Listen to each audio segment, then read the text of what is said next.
네, 하나님의 말씀은 로마서 8장입니다. 네, 로마서 8장 오늘 1절에서 2절입니다. 네, 로마서 8장 1절 2절.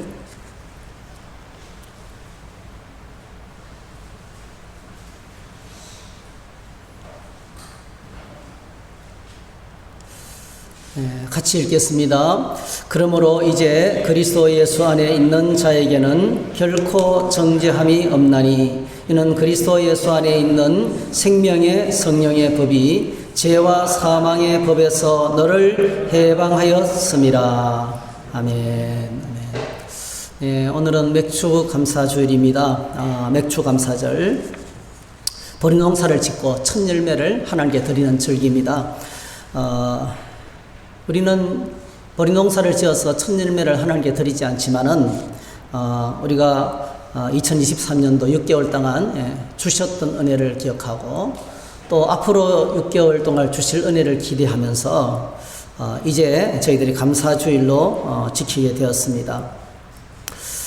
이런 감사라는 말은 우리가 너무 많이 들어서 잘 알고 있어요.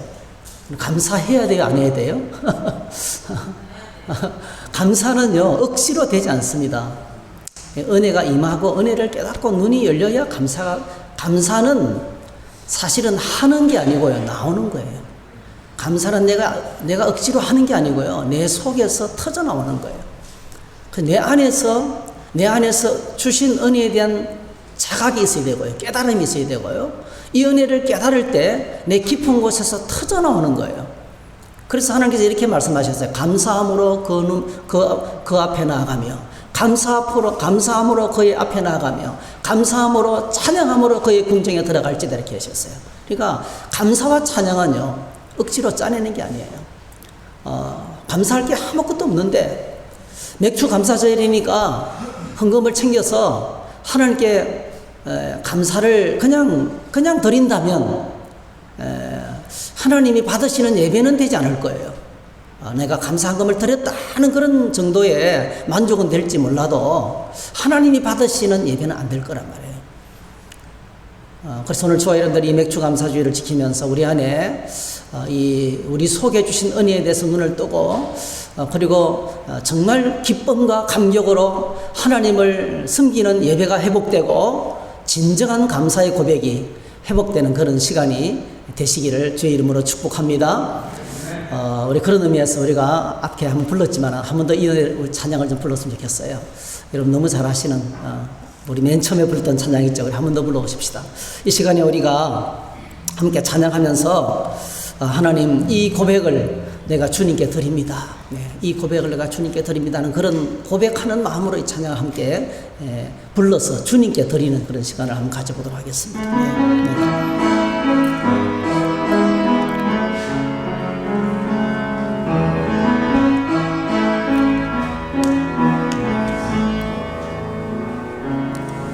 내가 누려왔던 모든 것들이, 내가 지나왔던 모든 시간이,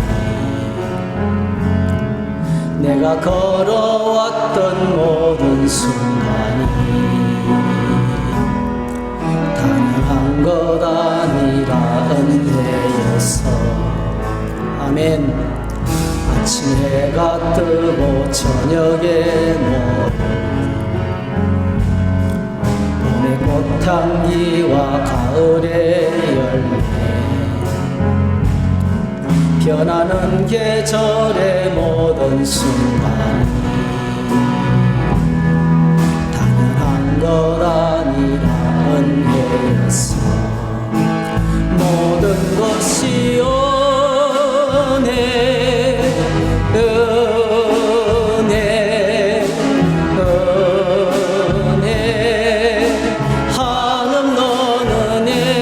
삶에 당연한 것 하나도 없었던 것을 모든 것이 은혜였소. 내가 이 땅에 태어나 사는 것, 어린아이 시절과 지금까지 숨을 쉬며 살며 꿈을 꾸는 삶 당연한 것 아니라 은혜여서. 한 번 더 고백하십시다. 내가 이 땅에 태어나 사는 나이 시절과 지금까지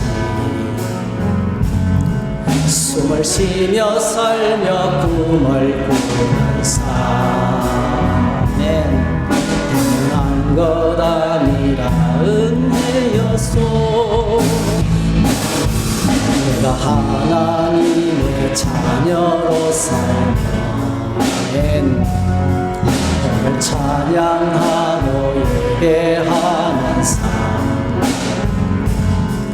복음을 전할 수 있는 축복이 당연한 것 아니라 은혜였어. 모든 것이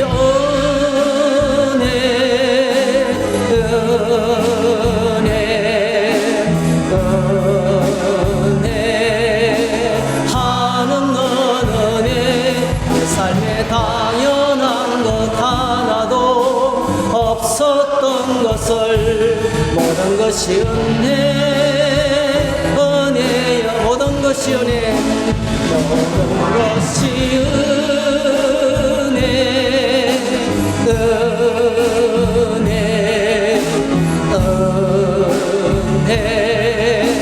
하는 은혜. 내 삶에 당연한 것 하나도 없었던 것을 모든 것이 은혜였소. 할렐루야. 사실 감사의 제목을 현실에서 찾으려고 하면은 어쩌면 하나도 없을 수가 있습니다. 오늘 저희들이 처해 있는 상황을 둘러보면 뭐 감사할 것이 하나도 없을 수도 있어요. 왜냐하면 우리가 살아가는 이 세상이 절대로 만만치가 않습니다. 얼마나 어려운지 몰라요. 국가적으로 또 마찬가지고요. 개인적으로도 그럴 수가 있을 수 있고요. 주변을 둘러보면 불평이 가득할 수가 있습니다. 그래서 오늘 우리는 예배의 자리로 나왔습니다. 이 시간 저희들이 믿음의 눈을 들어서 그래서 하늘을 바라봐야 돼요. 이 땅을 바라볼 때 찾을 수 없는 감사의 제목을 하늘을 향해서 눈이 열리면 거기서 진정한 감사가 있기 때문에 그렇습니다. 여러분, 성경은 이 땅을 살아가는 저와 여러분들이 하늘을 바라볼 수 있도록 여는 문입니다. 할렐루야. 성경은 우리에게 언제나 눈을 떼고 말씀으로 다가가면 우리에게 하늘을 열어줍니다.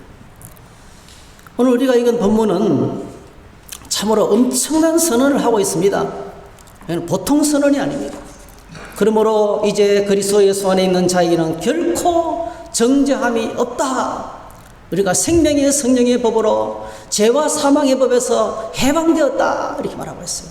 오랜 동안 죄와 죽음과 사망의 철창 감옥 속에서 우리 홀로 힘으로는 절대로 벗어날 수가 없고 절망밖에 없었는데 예수님이 땅에 오셔서 우리를 십자가의 보혈과 부활과 성령의 놀라우신 생명의 능력으로 우리를 거기서 끄집어내 줬다는 거예요. 그래서 우리가 지금 어떤 상태에 있게 되었습니까? 결코 정죄함이 없는 상태가 됐다는 거예요. 메시지 성경을 이렇게 이 부분을 해석을 했습니다. 번역을 했습니다. 유진 피터슨 목사님이 쓰신 메시지 성경 이렇게 번역을 했습니다. 메시아이신 예수께서 오심으로 마침내 이 치명적인 딜레마가 해결되었습니다. 우리를 위해 오신 예수 그리스도의 임재 속으로 들어가 사는 사람들은 늘 먹구름이 들여온 것 같은 암울한 삶을 더 이상 살지 않아도 됩니다. 이제 새로운 힘이 움직이고 있습니다. 그리스도 안에 있는 생명의 성령이 세찬 바람처럼 들어와서 하늘의 구름을 모조리 걷어주셨습니다. 죄와 죽음이라는 잔혹한 폭풍 밑에서 평생을 헐떡거려 했을 여러분을 해방시켜 주었습니다. 얼마나 리얼하게 번역을 잘했는지 모르겠습니다. 그래서 오늘 우리가 이 로마서 8장 1절 2절을 시작할 때 이 그르모라는 단어가 너무 중요한 거예요. 한번 따라 하실까요? 그러므로 이 말씀은요 1장부터 7장까지 내용을 압축하고 있는 거예요. 여러분 지금 사도 바울이 지금까지 로마서 1장부터 이 7장까지 이끌어갔던 주제가 뭡니까? 하고 싶은 이야기가 있어요. 그거는요 복음이었습니다. 복음. 사도 바울이 로마에 사는 교인들과 오늘 저와 여러분들에게 복음을 전하고 싶었어요. 사도 바울이 로마서를 통해서 우리에게 전해지를 원한 것은 복음이었는데 기쁜 소식이었는데요. 이 기쁜 소식은요 개인적인 기쁜 소식이 아니었습니다. 온 인류에게 기쁜 소식이었어요. 절망적인 상황 가운데 있는 온 인류에게 주시는 기쁜 소식을 우리에게 전해주고 있습니다. 여러분 매일같이 뉴스는 쏟아지고 있습니다. 세상은 매일매일 새로운 것으로 가득 차 있습니다. 그러나 여러분 절대로 변하지 않는 심각한 무서운 소식부터 로마서는 전하고 있어요. 사도 바울이 우리에게 전했던 첫 번째 소식은요 온 인류는 하나님의 무서운 진노의 심판 아래 놓여 있다는 것입니다. 이 사실을 이제 심각하게 선언합니다. 온 인류는 하나님의 무서운 진노의 심판 아래 놓여 있다는 사실을 전합니다. 로마서 1장 18절 한번 같이 읽겠습니다. 하나님의 진노가 불의한 행동으로 진리를 가로막는 사람들의 온갖 불경건함과 불의함을 겨냥하여 하늘로부터 나타납니다. 이렇게. 하나님의 무서운 진노의 심판이 하나님을 향해서 잘못 살아가는 자, 불의한 행동으로 진리를 가로막는, 그러니까 하나님과 대적하는, 하나님과 거스리는, 하나님과 안티가 되어 있는, 하나님과 싸우는 모든 사람들의 불경, 하나님을 향해서 잘못된 태도와 불의, 사람을 향해서 잘못된 이 태도에 대해서 하나님께서 진노의 심판을 준비하고 계시다는 거예요. 그러니까 온 인류는 하나님의 진노의 심판 아래 놓여 있어요. 이미 사망이 선고됐고요, 사형이 선고되어서 철장 감옥에 갇혀서 죽음의 시간을 기다리고 있는, 이것이 바로 인류의 운명이라는 거예요. 그런데 더 비참한 것은 이 역에서 헤어날 사람은 한 명도 없다는 거예요. 의인은 없나니 하나도 없으며 모든 사람이 죄를 범하였으며. 그래서 로마서는 복음, 기쁜 소식을 전하면서 제일 먼저 절망적인 소식부터 먼저 전합니다. 온 인류는 사망의 진노의 심판 아래 놓여 있다는 메시지를 전하고 있습니다. 자, 그런데 이 고통스러운 상황에서 사랑의 하나님께서 우리를 위해서 뭔가를 행하기 시작하셨어요. 기쁜 소식을 가져오기 시작했습니다. 죄로 말미암아서 사망이 왕노릇하고 이 땅을 하나님이 친히 찾아오셨어요. 하나님께서 세상을 사랑하셔서 독생자를 보내주셨습니다. 오셔서 낫고 천한 사람들과 친구가 되어주셨습니다. 병든 자를 고치고 굶주린 자를 먹이시고 진리를 몰라서 방황하는 자들에게 진리를 가르쳐 주시고, 그리고 이 땅에서 하나님 나라를 선포하셨어요. 회개하라, 천국이 가까웠다. 네. 예수님이 이 땅에 오셔서 처음부터 끝까지 외치신 것은 하나님 나라입니다, 여러분. 오늘 저와 여러분들에게 하나님 나라를 선물로 주고 싶으셨던 거예요. 여러분, 이 땅은 소망이 없습니다. 소망 없는 이 땅에서 영광의 소망의 나라를 소개해 주셨던 거예요. 그런데 유대 종교 지도자들의 모함으로 예수님은 정치범으로 몰려서 십자가형을 받으시고 돌아가신 지 4일 만에 부활하셔서 40일 동안 계시면서 십자가의 충격으로 흩어진 제자들을 다 찾아다니면서 다시 모으시고, 그리고 그들에게 약속하신 대로 성천하시고 약속하신 대로 우리에게 성령을 보내주셨어요. 할렐루야. 성령 받은 그들, 그제서 비로소 주님이 가르친 진리가 눈이 열렸습니다. 여러분, 오늘 저와 여러분들에게 날마다 말씀을 펼칠 때마다 성령이 임하시기를 축복합니다. 여러분, 성령이 임해야, 성령의 은혜 속에 들어가야 이 땅만 바라보면 비참할 수밖에 없어요. 이 땅만 바라보면 우리는 늘 비교합니다. 비교한다고 비참해지고, 더 못 가져서 비참해지고, 욕심을 못 채워서 비참해지고. 여러분, 오늘 저희들이 우리나라에서 제일 못 사는 사람이라도요, 세종대왕님보다 더 잘 먹어요. 조선시대 임금들은요, 평균 수명이 40대였어요. 40대 여러분. 50살도 못 넘겼습니다. 오늘 저희들은 얼마나 좋은 세상에 사는지 몰라요. 근데 우리는 뭡니까? 비교한다고, 다른 사람 쳐다본다고, 세상 쳐다본다고 스스로 얼마나 상처를 주면서 낙심하고 좌절하고 불행하게 살아가는지 몰라요. 저는 밥 한 그릇 하고 된장 먹으면서 늘 그래요. 나는 세종대왕보다 더 잘 먹는다. 세종대왕은 전기불도 없었어, 에어컨도 없었어요, 여러분. 기차도 못 타봤어요. 비행기도 못 타봤어요.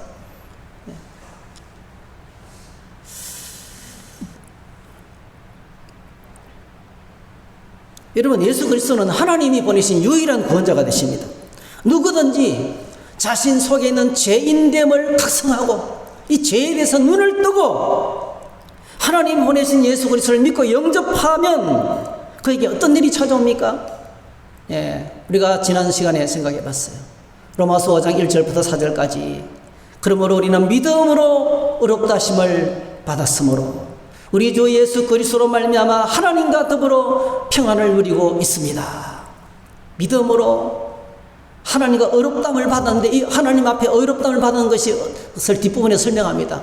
하나님과 지금까지는 싸우는 관계였는데, 하나님과 지금까지는 하나님을 거스르는 사이였는데 이제는 뭡니까? 싸우는 관계에서 뭐죠? 평화로운 관계로 회복이 된 거예요. 예수님을 믿고 모시고 영접하면 내 죄를 각성하고 내 죄를 깨닫고 주님을 모셔드리면 하나님과 평화로운 관계가 회복된다는 겁니다. 그리고 그 다음에 어떤 은혜가 찾아오기 시작했습니까? 우리의 눈이 열려서 하나님 나라의 영광의 소망이 들어오기 시작합니다. 그렇지, 이 땅에는 소망이 없지. 하나님 나라의 영광이 우리의 소망이 되기 시작하고 그것을 자랑하기 시작합니다. 미국으로 입양 갈 어린아이가, 미국으로 입양 갈 그 고아원의 어린아이가 미국에서 보내온 편지 한 장 붙들고 편지 한 장을 받고 난 다음부터 그의 삶이 완전히 달라지는 것처럼, 그렇게 좋아하던 로버트 태권브레이거 로버트도요 그냥 주는 거예요. 이제는 여기에서의 삶에 미련이 없는 거예요. 그 땅에 가서 날 사랑하는 아버지 품에 안겨서 그 아버지가 준비한 그 방과 집에서 살 소망으로 가득 차 있는 거예요. 이것이 오늘 이 땅을 살아가는 우리 안에서 있는 진정한 자랑거리라는 거죠. 그리고 더 놀라운 것은 우리가 환난을 만나도 환난 가운데서도 기뻐하고 환난까지도 자랑한다는 거예요. 왜? 이 환난 뒤에 하나님의 말할 수 없는 영광이 기다리고 있기 때문에. 축구 선수가 운동장에서 뛰기 위해서 그 놀라운 영광의 시간을 갖기 위해서 혹독한 훈련의 시간을 가지는 것처럼 이 훈련의 시간이 지나고 나면 하나님께서 나를 영광의 시간으로 정금같이 나를 빚을 것이라는 소망이 있기 때문에 환난까지도 자랑하는 그런 이제 은혜를 누리게 됩니다. 왜냐하면은 하나님이 영원전부터 계획하신 우리의 구원을 예수 그리스도께서 십자가와 부활로 완성하셨는데 성령 하나님께서 그 놀라운 구원을 오늘 우리가 받을 수 있도록 지금도 역사하고 계십니다. 우리에게 성령이 부어지면 비로소 하늘나라가 보이게 되고 비로소 날 사랑하시는 하나님의 사랑이 얼마나 큰지 깨달아지기 시작하는 거예요. 천국이 보이고 날 위해서 준비하신 것들이 보이면서 비로소 성령이 부어짐으로 말미암아 하나님의 사랑이 우리 안에 부어집니다. 그래서 날 향한 하나님의 사랑 때문에 우리는 자랑거리가 바뀌는 거예요. 이 세상 자랑거리에서 하나님 나라의 영광의 자랑거리로 환난까지도 자랑하는 그런 하나님의 사람으로 바뀐다는 거예요. 이것이 우리에게 찾아오는 하나님의 은혜라는 것입니다. 사랑하는 성도 여러분, 오늘 초에 여러분들이 날마다 좌절할 수밖에 없는 이 세상 현실 속에서 꼭 한 가지를 기억하시기 바랍니다. 한번 따라 하실까요? 하나님이 나를 사랑하신다. 내가 부족하고 연약하고 넘어지고 자격 없고 죄와 허물로 죽었던 우리라 할지라도 하나님 앞에 한없이 부족한 우리라 할지라도 아무리 부족해도 날 향한 하나님의 사랑과 긍휼과 자비와 은혜는 영원합니다. 여러분, 그 사랑은 변함이 없다는 사실을 기억하셔야 되겠어요. 자, 그런데 중요한 것이 있습니다. 오늘 예수님을 믿는 우리의 영적 현실은 어떻습니까? 오늘 우리가 지금 살아가고 있는 예수 믿는 신앙생활의 영적 현실은 어떻습니까? 여러분, 예수 믿으면 하나님 안에서 주님과의 관계가 회복되기 때문에 비로소 하나님의 평화가 내게 찾아옵니다. 저는 잊을 수가 없어요. 제가 예수님을 처음 믿고 막 성령 체험하고 막 죄를 토해내고 그 하나님 주시는 그 기쁨의 순간을 잊을 수가 없어요. 막 하나님의 평화가 파도처럼 밀려왔어요. 감당할 수가 없는 은혜가 내게 부어졌어요. 찬송가 1장부터 635장까지 모르는 장소 아는 자성 곡은 내 마음대로 만들어서 끝까지 다 불렀어요. 네? 찬양을 주체할 수가 없었어요. 근데 여러분, 오늘 저와 여러분들의 마음속에 늘 평화가 그렇게 가득합니까? 예수님을 믿는 순간부터요, 우리 안에 놀랍습니다. 육체의 소욕과 성령의 소욕이 싸우는 거예요. 총알이 빗발치는 전쟁터가 내 마음속에서 벌어지는 거예요. 끝없는 갈등이 찾아옵니다, 여러분. 죄가 유혹하고 내 안에 있는 성령께서 그러면 안 된다고 말하고, 어떤 때는요, 야, 예수 믿는 게 이렇게 힘든가? 예수 믿는 게 이렇게 힘든가? 이렇게 갈등하고 이렇게 고민하고 이렇게 힘든 것인가? 할 때가 많아요. 그래서 차라리 애굽으로 돌아갔으면 좋겠다. 그죠? 사막에서 문제를 만났을 때, 광야에서 문제를 만났을 때 400년 동안 노예살이 하는 그들이 구출받았지만은요, 다시 옛날로 돌아가고 싶은 거예요. 그런 갈등이 우리 안에 있습니다, 여러분.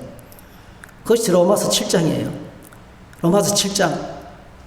우리는 예수 그리스도를 믿고 믿음으로 제사함을 받고 어렵담을 받았습니다. 하나님의 자녀가 되고 영생을 소유하게 되었습니다. 영원한 천국을 상속받게 되었습니다.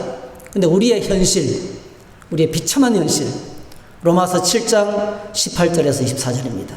다 같이 한번 읽겠습니다. 시작. 나는 내 속에 곧 내 육신 속에 선한 것이 깃들여 있지 않다는 것을 압니다. 나는 선을 행하려는 의지는 있으나 그것을 실행하지는 않으니 말입니다. 나는 내가 원하는 선한 일을 하지 않고 도리어 원하지 않는 악한 일을 합니다. 내가 해서는 안 되는 것을 하면 그것을 하는 것은 내가 아니라 내 속에 자리를 잡고 있는 죄입니다. 여기서 나는 법칙 하나를 발견하였습니다. 곧 나는 선을 행하려고 하는데 그러한 나에게 악이 붙어 있다는 것입니다. 나는 속사람으로는 하나님의 법을 절구하나 내 지체에는 다른 법이 있어서 내 마음의 법과 맞서 싸우며 내 지체에 있는 죄의 법에 나를 포로로 만드는 것을 봅니다. 아, 나는 비참한 사람입니다. 누가 이 죽음의 몸에서 나를 건져 주겠습니까? 예. 죄로 말미암는 치열한 전쟁이 우리 안에 끝없이 계속된다는, 갈등이 끝없이 계속된다는 것입니다, 여러분. 그래서 사도 바울이 자기 간증을 하는 거예요. 자기 속에 벌어지는 전쟁을, 그 전쟁 때문에 오라 나는 공간 사람이로다. 누가 이 사망의 몸에서 누가 나를 건져리라. 그거 우리가 육체를 갖고 있기 때문에, 육체 속에 우리가 살고 있기 때문에, 육체의 한계 때문에 우리가 당하는 고통이에요. 그러므로 그러므로 오늘 사도 바울이 로마서 8장을 시작하면서 하늘에서 우렁차게 울프에 울려 펴지는 기쁜 소식을 전하고 있는 거예요. 로마서 8장 1절 2절. 그러므로 이제 그리스도 예수 안에 있는 자에게는 결코 정죄함이 없다. 이 말씀은요, 예수 믿고 구원받은 사람은 정죄가 없다는 거예요. 다시는 심판이 없다는 거예요. 어떤 형벌도 없다는 거예요, 여러분. 어떤 저주도 없다는 거예요. 그의 모든 죄에 대해서 하나님이 심판하지 않는다는 거예요. 여러분, 이거 엄청난 선언이에요. 지금까지 지은 죄, 지금 짓고 있는 죄, 앞으로 나도 모르게 지을 모든 죄까지 포함해서 어떤 죄라도 하나님께서 심판하지 않는다는 거예요. 왜 그렇습니까? 예수님이 십자가에서 죽임을 당하실 때 우리의 모든 죄값을 지불했다는 거예요. 우리의 모든 죄값을 지불했기 때문에 다시는 정죄함이 없다는 거예요. 한번 고백해 볼까요? 그리스도 예수 안에 있는 나에게, 자, 그리스도 예수 안에 있는 나에게 결코 정죄함이 없다. 이거는 진리입니다, 여러분. 사도 바울이 선포하는 하나님의 진리입니다, 여러분. 사도 바울의 개인적인 생각이 아니에요. 사도 바울을 통해서 지금까지 끌어왔던 진리를 마지막으로 내리는 결론에, 로마서의 결론입니다, 여러분. 믿음으로 어렵담을 받는데, 믿음으로 어렵담을 받은 사람은 어느 누구도 정죄할 수 없다는 거예요. 여러분, 맞습니다, 여러분. 자, 지방법원, 고등법원에서요, 때려 죽일 놈이라고 사형 선고를 받았어요. 대법원에 가서 변호사가 변론을 잘 해가지고요, 죄가 하나도 없다는 것이 밝혀졌어요. 대법원에서 무죄가 때려졌습니다, 여러분. 온 세상 사람들이 때려 죽이려면 그랬어요. 저런 인간은 공개 처형에 대했어요. 지방법원, 고등법원에서 사형 선고가 내려졌어요. 공개 처형을 시켜야 된다는 거예요. 저 잔인한 인간은. 어린아이를 유기하고 말이죠. 예? 살인까지 저지른 이 인간은 죽여야 된다는 거예요. 근데 대법원에서 자세히 조사해보니까 완전히 뒤집어진 것이 밝혀졌어요. 그래서 죄 없다고 선포됐어요. 어느 누구도, 여러분, 우리나라 정치인들 보세요. 지방법원, 고등법원에서 형을 받았어요. 대법원에서 로비를 잘해가지고 무죄를 때렸어요. 아무도, 대법원에서 무죄를 때리고 나니까 아무도 그에 대해서 의의를 제기를 못하는 거예요. 죄 있는 것을 뻔히 알면서도 못하는 거예요. 여러분, 지방법원, 고등법원, 대법원에서 사형 선고를 받았어요. 내가 나를 봐도 나는 죄인이에요. 다른 사람이 나를 봐도 나는 사형 선고를 받을 만한 죄인이에요. 그런데 여러분, 하늘 최고 법정에서 날 사랑하시는 예수님께서 날 위해서 변화하시고 계시고 예수를 믿는 나를 향해서 하늘 최고 법정에서 온 우주 만물의 창조주 되시는 그분께서 예수 믿는 너는 죄가 없다고 선포하시는 거예요. 그래서 어느 누구도 예수 그리스도 안에 있는 자를 정죄할 수 없다는 거예요. 하나님이 어렵다고 하시기 때문에 정죄할 수 없다는 거예요. 여러분, 오늘 이 놀라운 선언을 우리는 1차적으로 먼저 믿고 확신해야 됩니다. 죄의 권세, 사망의 권세, 세상과 사탄의 권세에서 해방되는 유일한 길은 오직 예수 그리스도밖에 없어요. 나의 죄를 위해서 십자가에서 피 흘리시고 내 죄값을 치르신 분은 예수님밖에 없어요. 여러분, 석가모니 날 위해서 죽지 않았어요. 죄송합니다. 공자 날 위해서 죽지 않았어요. 나의 죄값 문제를 처리하지 않았어요. 나의 죄값을 처리하신 분은 예수님밖에 없어요. 예수님이 십자가의 공로로 말미암아 오늘 저와 여러분들은 하나님이 그 주를 믿는, 하나님께서 보내신 구세주를 믿는 자들에게 의롭다고 선포하신 거예요. 칭의, justification. 그래서 우리가 주님 안에 있는 자는 결코 정죄함이 없다는 거예요. 여러분, 이 사실에 여러분 흔들리지 마시기를 바랍니다. 그래서 언제든지 주님께 나갈 때 우리는 당당하게 나갈 수 있어요. 빚을 지면요, 빚진 사람 앞에 못 나갑니다. 죄는 빚과 같아요. 우리가 죄를 짓고 하나님께 못 나갑니다, 여러분. 그런데 여러분 꼭 기억하셔야 돼요. 나의 모든 죄값이 십자가에서 이미 지불됐다는 사실을 기억하시고, 하늘 최고법정의 소리를 하면서 이미 뭡니까? 의인, 의롭다고 선포됐다는 사실을 기억하시고, 우리가 하나님께 나가면 하나님은 제가 하나도 없는 사람처럼 나를 받아주십니다. 제가 처음에 교회 나갈 때 아무것도 몰랐어요. 그냥 예배당에 오면 그냥 조는 거예요. 그냥 오늘 여러분들은 그냥 이렇게 앉아서 졸잖아요. 저는 그냥 꼬라박고 잤어요, 앞에. 그래서 예배를 드리고 나면 여기 있잖아요. 이 의자 자국이 딱 이등병으로 딱 줄이 박혔어요. 이 빨리 회복이 안 되더라고. 얼마나 부끄러운지 이거 없애려고 막 그랬어요, 제가. 그렇게 졸았습니다, 제가 여러분. 근데 여러분, 매주마다 교회 나갔거든요. 왜 나가냐면요, 하나님이 두 팔을 벌리고 어서 오라는 거예요. 어서 오라는 거예요. 그냥 받아주시는 거예요. 너 같은 사람은 교회 오지 마 이러면 안 갔을 거예요. 그냥 기뻐하시는 거예요, 하나님께서. 그 하나님의 사랑이 얼마나 크게 와닿는지 그렇게 졸면서 하나님께 나갔어요. 근데 은혜를 받고 하늘문이 열리고 나니까요, 제가 여러 번 간증했잖아요. 주중에 뭘 잘못 먹고 식중독에 걸려서 일주일 내내 죽다가 살아나가지고 일어날 기운이 없는데 담벼락을 붙들고 한 10분이면 내려갈 수 있는 그 거리를 45분이나 걸려서 담벼락을 붙들고 기어가지고 예배당에 갔어요. 그런데 그때도 하나님 나를 받아주시더라고요. 예배 드리면서 다 치유해 주시고 얼마나 큰 은혜를, 불같은 예배를 드린 기억이 있습니다. 여러분, 나를 어렵다 하신 하나님은 언제나 나를 어떤 상황이든지 두 팔을 활짝 벌리고 받아주시는 분이에요. 그런데 여러분, 우리가 오해하지 말아야 됩니다. 이 말은요, 우리가 무슨 죄를 지어도 괜찮다는 말이 아닙니다. 무슨 죄를 지어도 다시는 심판을 받지 않는다는 말이 아닙니다. 예수 믿고 구원받았으니 마음대로 죄를 지어도 다시는 심판받지 않는다는 말로 오해해서는 안 된다는 거예요. 오늘 이 말이 정말 심각합니다. 제가 이 말씀을 읽으면서 영화 하나가 생각이 났어요. 저희 고향이 밀양인데요. 여러분 베니스 영화제 대상을 받은 전도연 씨가 나온 밀양이라는 영화를 기억하세요? 예, 밀양이라는 영화. 원래 밀양은 빽빽할 밀자 태양량이거든요. 햇빛이 전국에서 제일 많이 내리쬐는 것이 밀양이에요. 1937년도에 일본 사람들이 모직 공장을 세우려고 전국을 조사해서 일주량이 제일 좋고 물이 제일 깨끗한 곳을 찾다 보니까 밀양을 찾은 거예요. 그래서 여러분 우리나라 최초의 모직공, 유성 모직 공장이에요. 1937년도에 밀양에 들어가요. 염색을 하고 하려면요, 옷 색깔을 내려면 이 햇빛이 제일 좋아야 되고 그 다음에 물이 좋아야 되거든요. 근데 이 영화에서는 이 밀양이라는 단어를 시크릿 선샤인, 그죠? 예, 비밀, 그 비밀 밀자를 쓰고요. 비밀스러운 태양 이렇게 썼어요.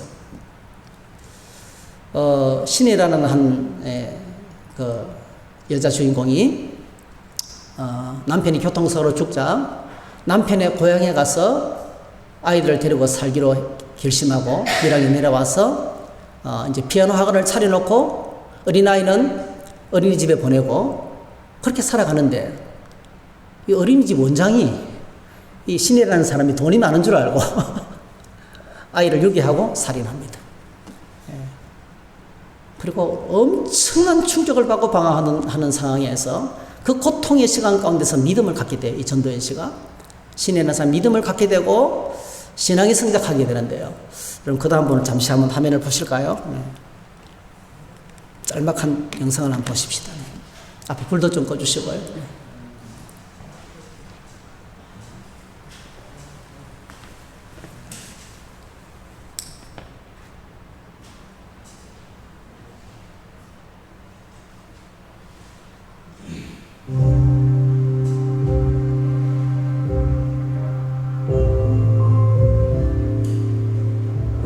신앙을 갖게 된 신혜는 같은 교인들과 가까이 하면서 조금씩 변화를 보입니다. 교인들은 신혜를 위해 작은 생일 파티를 열어주고요. 그리고 그 자리에서 신혜는 결심을 하게 됩니다.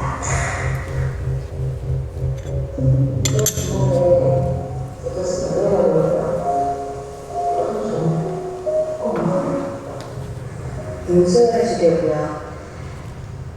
저한테 너무 큰 고통을 안겨준 사람이긴 하지만 하나님이 원수를 사랑하고 용서해 줄 것이잖아요. 마음이 용서하는 건 아닐까? 근데 또 후회를 가져다가 용서하는 말까지 하고 그까지 힘이 알겠지. 신의 짓인다고 알고.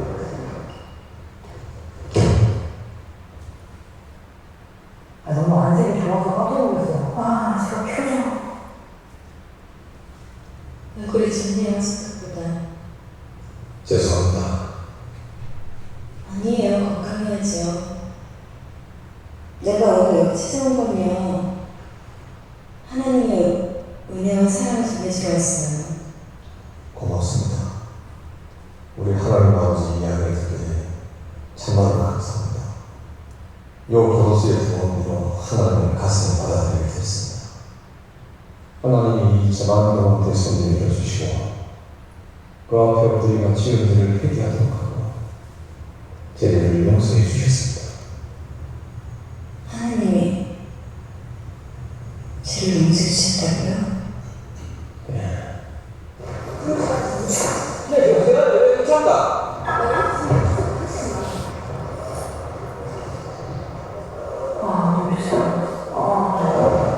신혜 씨,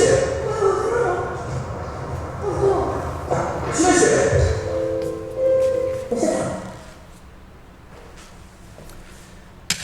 네, 불 켜주세요. 네. 아들을 유기하고 살인한 자를 용서해주기 위해서 교도소를 찾아갔는데, 이제, 그 원장이 하는 고백이, 나는 이곳에서 예수 믿고 하나님께 용서 다 받았다는 거예요. 지금 너무 평안하다는 거예요. 그럼 어떻게 돼요? 기뻐해야 되겠죠. 그죠? 용서 받았군요. 정말 할렐루야. 이렇게 해야 되잖아요. 근데 여러분, 이 신혜 씨의 마음속에는 내가 당신을 용서해 주지 않았는데 하나님께서 내보다 먼저 당신을 용서해 주셨다고? 네. 안 받아들여지는 거예요. 네. 여러분, 뭐가 생략됐어요? 뭐가 잘못됐습니까, 여러분? 뭐가 잘못됐죠? 이 사람이요, 이렇게 말하면 되지. 잘못 말한 거예요. 예. 뭐가 중요한 것을 빠뜨렸던 거예요. 은혜와 사랑, 하나님의 은혜와 사랑을 전하기 위해서 왔다고 이러면요, 이렇게 말해야 돼요. 아, 그렇군요. 제가 큰 죄를 짓고 교도소에 들어와서 믿음을 갖게 됐어요. 제가 믿음을 갖고 나니까 내가 얼마나 큰 죄인인지 깨닫게 됐어요. 예. 내가 전에는 미쳐서 뭐가 마귀가 씌어가지고 그는 뭐 돈 때문에 돈에 묶여서 살았는데 그렇게 산 내 인생이 얼마나 잘못된지 깨닫게 됐어요.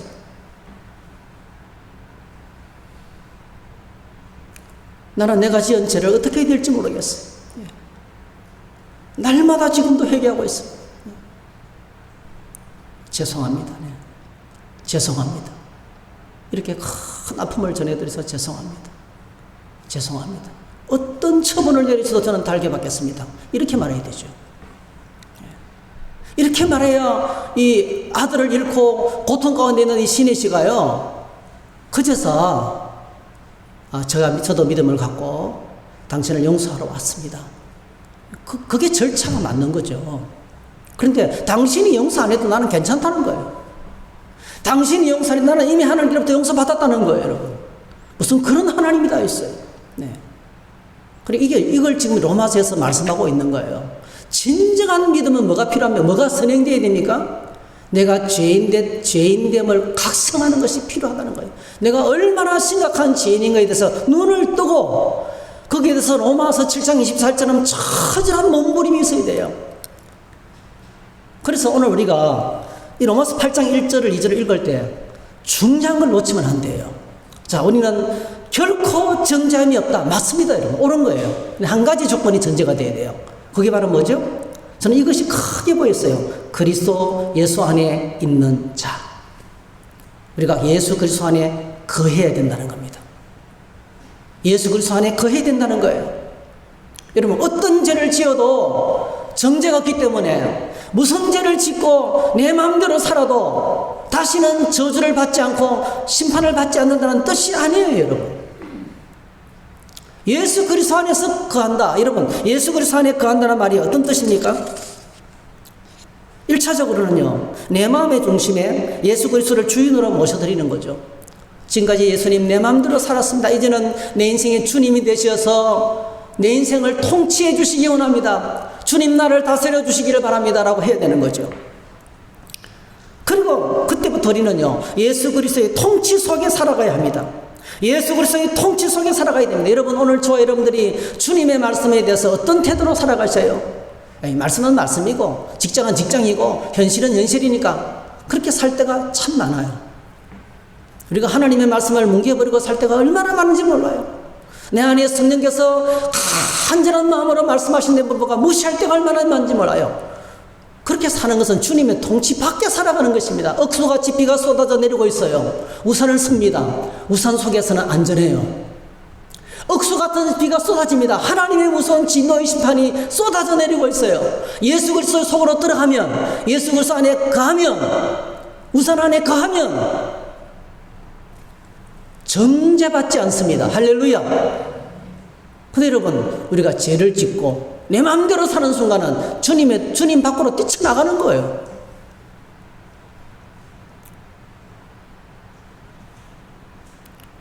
놀랍게도 오늘 우리가 예수 그리스도 안에서 살아갈 수 있도록 하나님께서 우리에게 두 가지를 선물로 주셨어요. 첫 번째는 성경 말씀입니다. 예, 성경 말씀입니다. 성경 말씀을 주셨어요. 누가 성경 말씀의 통치를 받아들이고 그 말씀에 순종하며 살아갈 수가 있겠습니까? 분명한 사실은 로마서 7장에서 육신은 절대로 죽었다 깨어나도 말씀 따라 살아가는 것이 불가능하다는 거예요. 내 속에 있는 육체의 소욕과 육신은요, 말씀대로 사는 것이 불가능하다는 겁니다. 우리에게는 그런 능력이 없다는 거예요. 3절에 보니까 율법이 육신으로 말미암아 연약하여, 육신은 연약하다는 겁니다.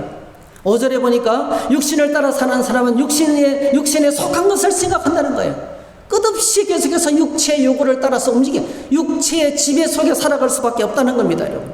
7절, 8절 육신에 속한 생각은 하나님께 품는 적대감입니다. 그것은 하나님의 법을 따르지 않으며 또 복종할 수도 없습니다. 육신에 매인 사람은 하나님을 기쁘게 해드릴 수가 없다는 거예요. 그래서 오늘 저희들이 하나님의 말씀의 통치를 받으며 하나님의 통치 속에 살아갈 수 있도록 하나님께서 우리에게 놀라운 은혜를 부어주셨어요. 성경 말씀과 함께 성령을 선물로 주셨어요. 할렐루야. 예. 성령의 은사가 있고요. 성령의 은사들이 있어요. 성령의 은사는요, 성령 자체가 우리에게 선물로 오셨다는 거예요. 성령의 은사들은요, 성령께서 오늘 저와 여러분들에게 하나님을 잘 섬길 수 있도록 주시는 여러 가지 능력들입니다. 방언의 은사, 지식의 은사, 지혜의 은사, 이런 여러 가지 은사들이에요. 성령이 우리에게 통째로 말씀대로 살아갈 수 있도록 우리로 하여금 하나님의 통치 속에서 예수 그리스도 안에 거할 수 있도록 성령께서 오셨다는 겁니다. 2절에 보니까 이 성령 어떤 분입니까? 생명의 성령이 봅니다. 이 그리스도 예수 안에서 생명을 누리게 하는 것입니다. 성령은 우리가 예수 그리스도 안에서 풍성한 생명을 누리도록 우리를 돕습니다. 4절에 보니까 육신을 따라 살지 않고 안을 수 있도록 우리를 통제하는 분이십니다. 성령께서. 8장 5절에 보니까 성령을 따라 사는 사람은 성령에 속한 생각을 합니다. 여러분 따라하실까요? 성령께서 내 생각을 통해서 일하신다. 기억하시기. 우리 안에 소원을 주시고 새로운 생각을 주신다는 거예요. 8장 6절 성령에 속한 생각은 생명과 평화입니다. 8장 9절 하나님의 영이 여러분 안에 살아계시면 여러분은 육신 안에 있지 않고 성령 안에 있습니다. 누구든지 그리스도의 영이 없으면 그리스도의 사람이 아닙니다 했어요. 우리 안에 하나님의 성령이 살아계시지 않으면 그리스도인이 아니라는 거예요. 하나님의 사람이 아니라는 거예요. 예배드리고 기도하고 헌금하고 봉사활동할 수 있어요, 여러분. 내 안에 얼마든지 종교적인 모양 갖출 수 있습니다. 나더러 주여 주여 하는 자마다 다 천국에 들어갈 것이 아니오 했어요, 여러분.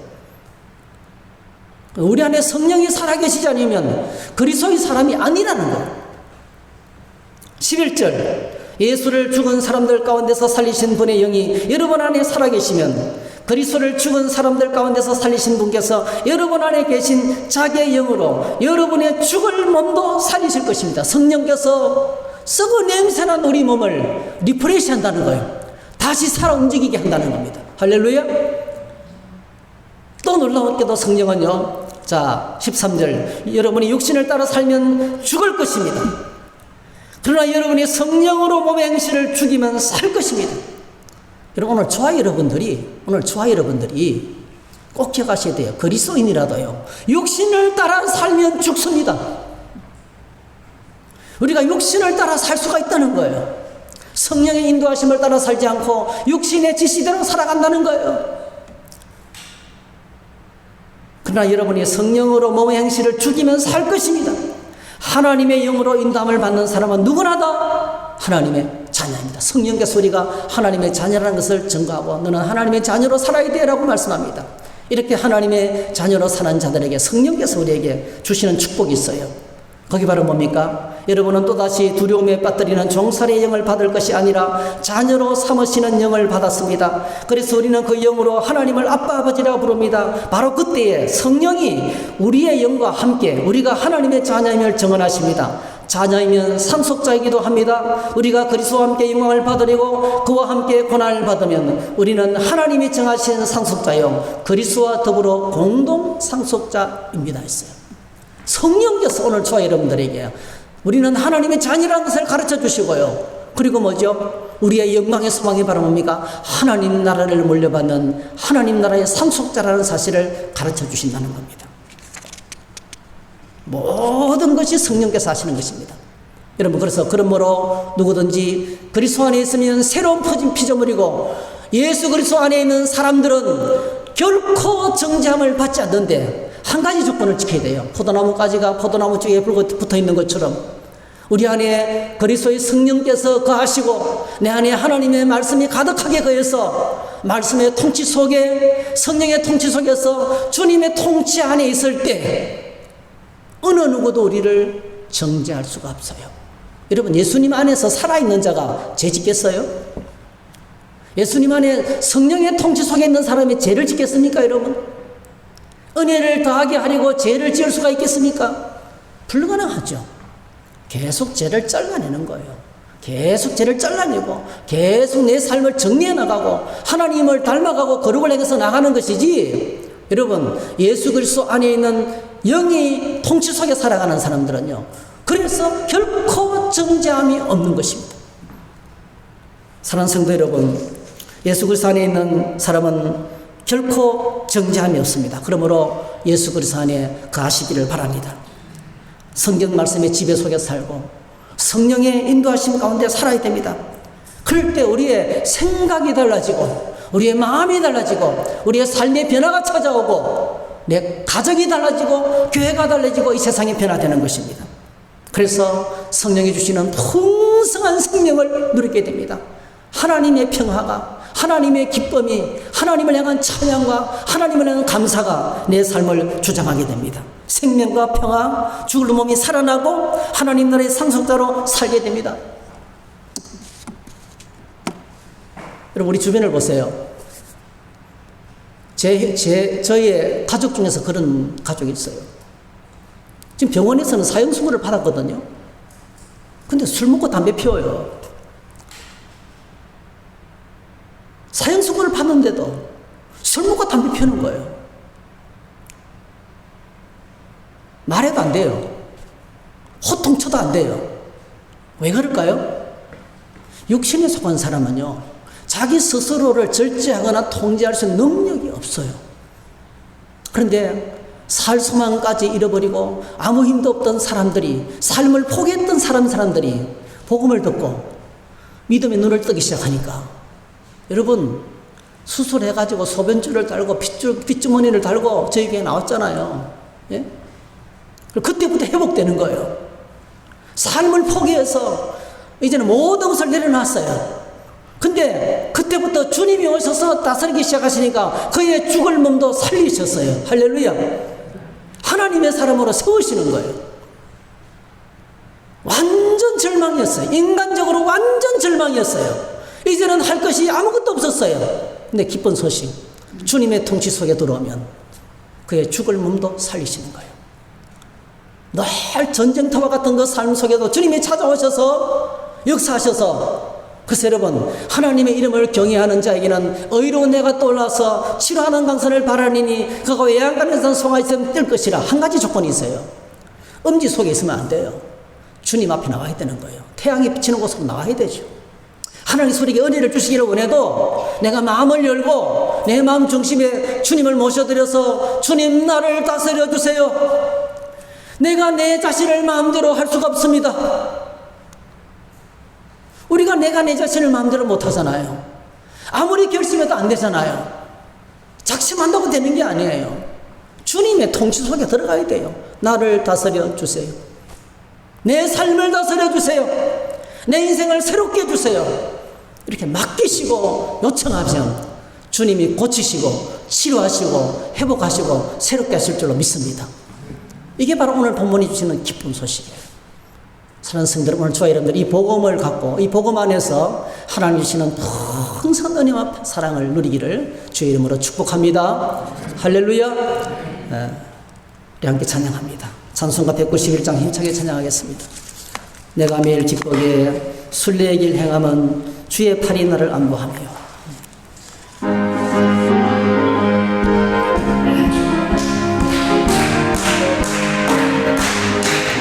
내가 매일 기쁘게 순례의 길 행함은 주의 팔이 나를 안보하며. 내가 주의 큰 복을 받는 참된 비결은 주의 영이 함께함이. 성령이 계시네. 할렐루야, 함께 하시네. 좁은 길을 걸으며 밤낮 기뻐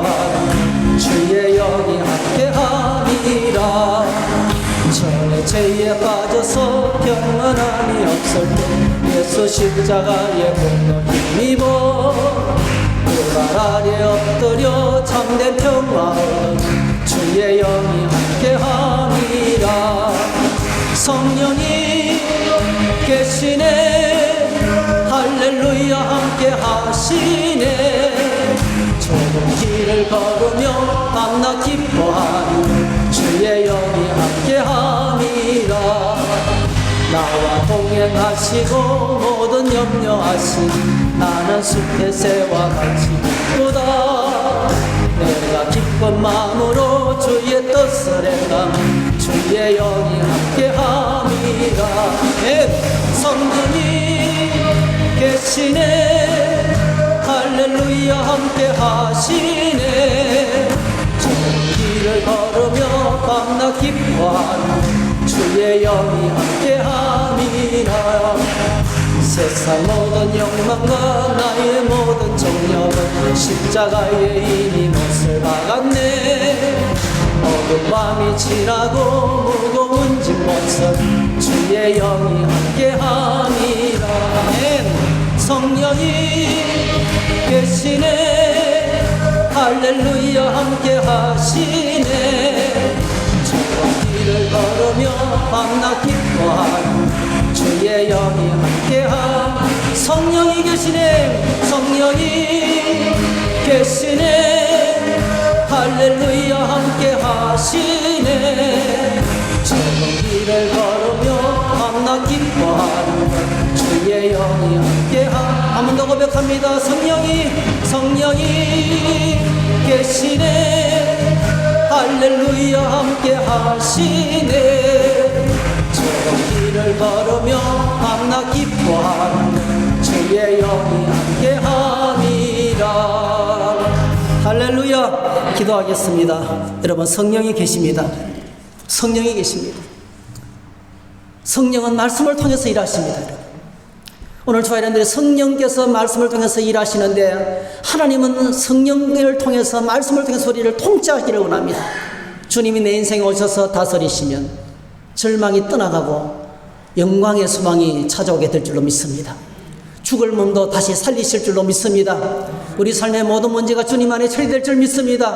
그래서 여러분 기도하십시오. 주님 내게 오셔서 나를 다스려 주십시오. 주님 내게 오셔서 나를 다스려 주십시오. 이제는 내가 예수님의 통치 안에 가겠습니다. 주님 안에 가겠습니다. 말씀 안에 가겠습니다. 성령의 인도하심을 따라 살겠습니다. 그렇게 사는 우리가 되게 해달라고 우리 다 같이 한번 통성으로 한 1, 2분 정도 간절하게 한번 기도하겠습니다. 주여 한번 부르고 기도하십시다. 주여